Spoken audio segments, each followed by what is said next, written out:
Evening all, it's Thursday the 22nd of August, I think.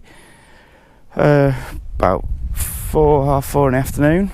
Spent a bit of time so far laying out the stone piers for the countertop, or the bullnose curbstones I'm going to use as a counter in the root store. So I'll turn you around, talk you through what I've done and why, and what I'm about to do, and then set you going, probably time lapse as usual. This is my pile of curbstones. In total I've got 19 foot. I needed 18 for the length of the root store.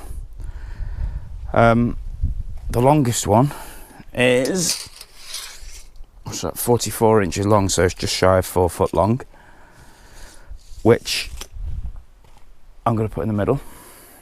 The rest of them, I've put the next longest one, that far corner, because that's going to be sitting on a pier. So I'm going to build 6 stone piers.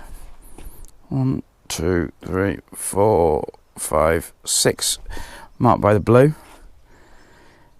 8 inches wide, with 4 inches of bearing on each. They're not supporting much, they're not doing a lot.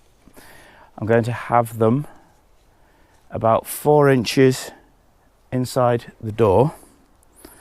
The door return is 2 foot, so I'm going to have them about 20 inches sticking out into the root store.